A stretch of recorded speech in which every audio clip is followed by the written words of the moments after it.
Então, para quem não participava de nenhuma competição e hoje está entre os melhores do Brasil, isso é muito bom para ele.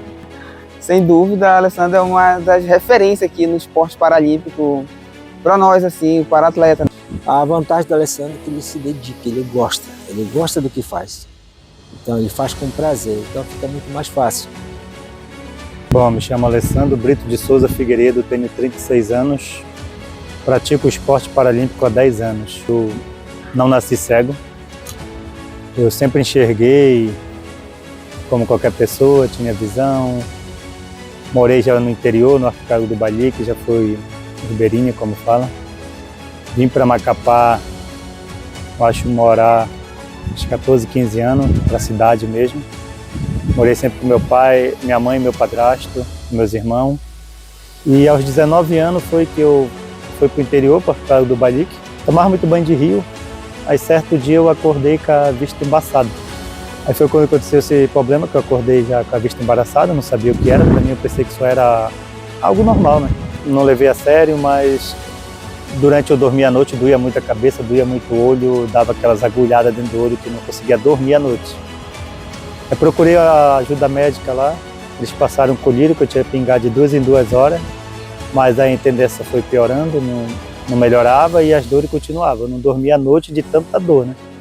Era insuportável a dor à noite. E eu tinha que pingar colírio de 2 em 2 horas.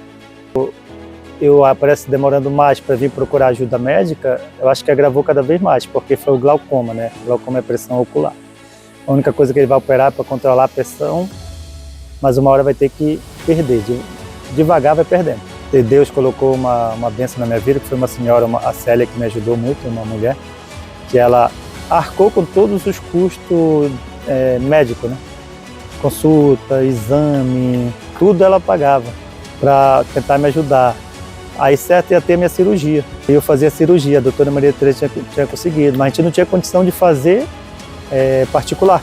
Então com isso eu fiquei esperando pelo órgão público. Passou o tempo, aí quando foi fazer a cirurgia não teve mais como fazer. Ela disse que era arriscado demais a cirurgia. Era 1% de eu voltar a enxergar e 99% de perder o globo ocular, né, que é os olhos. Eu tinha medo de sair dentro de casa, eu tinha medo de andar dentro de casa para frente de casa. Para quem enxergava perder a visão do nada, né? Eu tinha esse medo, esse trauma assim de, sei lá, eu ia me bater, eu ia cair. E passei 7 anos da minha vida só bebendo, fumando, que eu fumava. Entendeu? Cheguei a usar droga, vou mentir, uma vez. Pela depressão, não sei o que aconteceu e que não é fácil uma pessoa que chegar a perder a visão. Aí foi em 2013 que eu vi uma entrevista na televisão, né, do professor Marlon, que ele tinha começado o esporte paralímpico, a primeira viagem dele que ele estava fazendo. Procurei ligar para ele, pedi uma data, ele falou, tá, liguei de novo. Aí ele perguntou se eu estudava, eu falei não. Aí ele falou, tem que estudar. Quando ele perguntou, conhece o CAP? Eu falei, não sabia nem o que era. É o Centro de Apoio Pedagógico para Deficiente Visual. Quando ele tem que ir lá aprender para conhecer, para fazer o braille. Tem que aprender, eu falei, não sei nem o que é braille. Coisas assim que não é do nosso, não era do meu habitat, né? Então, eu fui atrás. Eu fui atrás para saber um pouco mais do Alessandro, né? Para colocar ele para participar dentro do esporte. E já havia convidado ele para o Centro de Apoio Pedagógico do Deficiente Visual. Ele não conhecia o centro. Depois que eu perguntei se ele fazia parte do centro, que ele estava junto com a Federação de Cegos e Amblíopes, então ele fazia parte dessa equipe na corrida. Aí eu pensei que ele fazia parte da associação. Como ele não conhecia, eu indiquei para que ele fosse lá aprender o que a entidade poderia proporcionar para ele, né? Que é o braille, né? Ele disse que eu tinha potencial. Eu fiz o teste, tudo, e disse que eu tinha potencial no lançamento de dados, né? Que é a minha prova atual, que é onde eu ganho bolsa, que sempre eu estou, graças a Deus, bem ranqueado. Hoje o Alessandro é formado em pedagogia e o Alessandro entrou no esporte naquela época e o Alessandro é o primeiro do ranking brasileiro. Né? Depois de muito tempo lutando, ele está se mantendo já há anos entre os 3 melhores do Brasil. Aí eu ia participar na prova do lançamento de dardo, lançamento de disco e corrida de 100 metros. Fui no disco, não ganhei nada. A gente fica pensando assim, Todo mundo ganhando medalha e eu nada. Foi correr, o guia queimou a corrida, a chegada. Falei, não vai conseguir nada mesmo. Todo mundo ganhando medalha. O cara fica pensando, poxa, será que isso é pra mim? Será que eu tô no lugar certo? Porque o único que não ganhava medalha era eu. Aí foi na última prova, foi o lançamento de dardo. 6 lançamentos, queimei 5, acertei o último. Aí veio a medalha de bronze no último lançamento. Consegui minha primeira medalha, que foi de bronze, no Natal. O Alessandro, ele compete em lançamento do dardo, lançamento do disco e o arremesso do peso. Mas qual é a prova que é melhor do Alessandro? A gente fala, é o lançamento do dardo. Então, foca no lançamento do dardo. É onde a prova que pode se destacar, é a prova onde pode ter o benefício dele como bolsista.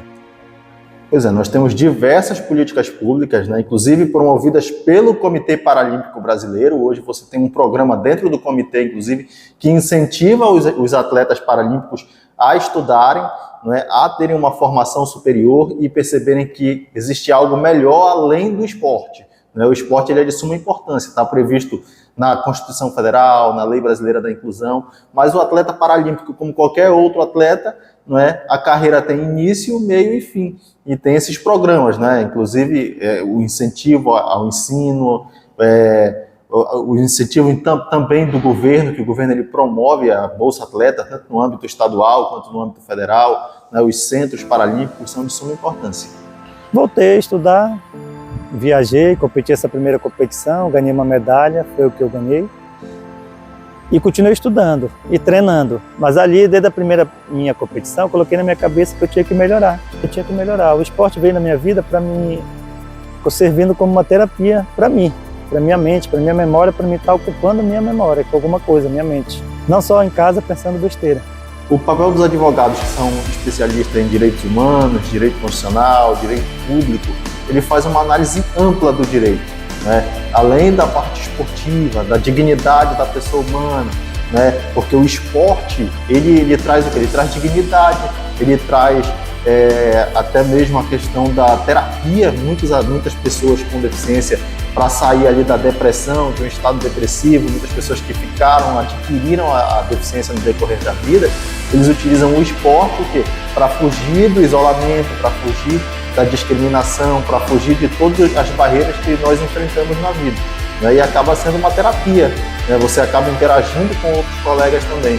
E o direito, ele está nesse meio, né? Ele está interligado, principalmente em direitos humanos, os direitos das pessoas com deficiência. Aí voltei a estudar, com medo, mas voltei, porque como ia ser recebido, né? Como ia ser na sala de aula para mim, porque eu não vejo como iam me tratar, como as pessoas iam me receber, todo esse medo. E aí você entra no contexto histórico de pessoa com deficiência, que sempre foi marginalizada, sempre foi excluída, e aí você vai atravessando ali através do tempo e vai percebendo, né, o que foi acontecendo. Lei das 12 Tábuas, Constituição Federal, Convenção Internacional dos Direitos das Pessoas com Deficiência e, né, a nossa Lei Brasileira da Inclusão. Então nós temos um ordenamento jurídico farto, né, e cheio, né, de legislações que protegem não só os atletas paralímpicos, mas também as pessoas com deficiência em um modo geral. Eu penso assim, as pessoas às vezes não é que tenham preconceito, é que não sabem como ajudar. Essa é a verdade, não sabem como tomar uma atitude para tentar ajudar aquela pessoa com deficiência. Tem medo de ajudar e ajudar de forma errada, né? Pois é, a discriminação não só no esporte, mas ela precisa ser trabalhada, né? Eu acredito que o que é discriminar é dar tratamento diferenciado, né? E na maioria das vezes você discrimina por falta de quê? De conhecimento. Quando você conhece, convive, vai convivendo com aquela pessoa ali, você vai percebendo as suas potencialidades, as suas capacidades e as suas dificuldades. E vai interagindo, inclusive, com as suas limitações, e o principal objetivo disso tudo é eliminar as barreiras. Se evitasse, eu vou daqui de ônibus, só eu e Deus, né, que Deus me guia. Às vezes eu peço o motorista parar na frente de casa, às vezes ele não para, ainda tem esse desafio, né? Que é vir de ônibus da Jardim 2, que é da Zona Norte para a Zona Sul. Quer dizer, a dificuldade e a acessibilidade não tem nas ruas, nas calçadas. Para a gente essa dificuldade é muito grande. Se para a gente que enxerga, tem perna, já é difícil, quer ver com cadeirante, né? Aí tem essa dificuldade dos ônibus, né? Como eu falei, essas coisas de ir para parada e voltar. Olha, para mim agora é para ali, para parada da Unifap, para mim ir embora, lá do outro lado. eu preciso do auxílio para chegar lá, porque não tem acessibilidade, um piso tátil que eu chegue até lá, entendeu? E uma forma de você lutar contra a discriminação, contra o capacitismo, é eliminar essas barreiras que estão no ambiente. A deficiência ela não está na pessoa. Inclusive, a própria convenção traz esse texto.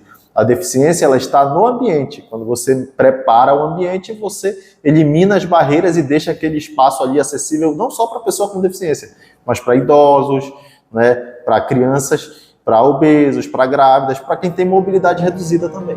A gente fica triste por não ter o que a gente precisa, acessibilidade, ônibus adequado, motoristas capacitados, entendeu? A gente fica triste por isso, mas nem por causa dessa dificuldade eu desisti. Eu estou 10 anos no esporte, praticamente vindo de ônibus da Zona Norte para a Zona Sul. O Alessandro é um cara parceiro, que não é só ele, não pensa só nele. Eu sempre falo assim, são um pouco das pessoas, aquelas pessoas que estão chegando entre os melhores, já querem se afastar, já querem menosprezar os outros.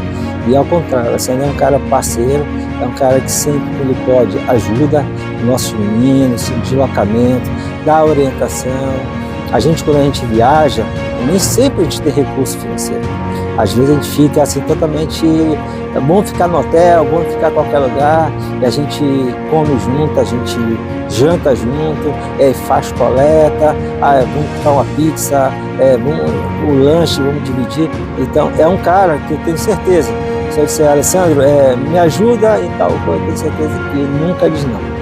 Nunca disse não, só se realmente não der para ele. Sem dúvida, a Alessandra é uma das referências aqui no esporte paralímpico para nós, assim, para atleta, né? Somente para mim, na perspectiva, da visão da pessoa com deficiência visual, né? O cara é muito bom e está sempre incentivando a gente, dando técnica, né? A vantagem do Alessandro é que ele se dedica, ele gosta do que faz. Então ele faz com prazer, então fica muito mais fácil. Se é para correr, se é para trabalhar pesado, se é para treinar mesmo o físico, se é trabalhar mais técnica, ele não tem problema, ele vai lá e faz. Eu treinava à tarde, eu tinha que chegar em casa, tomar banho e ir para o treino, para a escola ainda. Mas eu não fazia eu desistir, né? Sempre o professor Marlon, que é meu treinador, sempre estava me motivando, me incentivando. Minha família, assim, ela nunca foi de estar me dando muito apoio. Até para eu, para parada assim, eu tenho que estar esperando boa vontade deles para me levar. Entendeu? Eles não... Quando vão, ainda vão com raiva, ainda vão reclamando, aí tem tudo isso. Mas nem por isso eu deixei de continuar estudando, continuar treinando e sempre estar buscando o meu melhor. Então, para quem não participava de nenhuma competição e hoje está entre os melhores do Brasil, isso é muito bom para ele. Isso me motiva cada vez mais, porque isso é meu suor. O que eu faço, eu vim de lá para cá, eu tenho que chegar nas competições e dar meu melhor. Eu tenho que lembrar tudo que eu passo para dar meu melhor e conquistar sempre o melhor resultado para estar ganhando a bolsa, como a gente fala, né, que já ajuda bastante.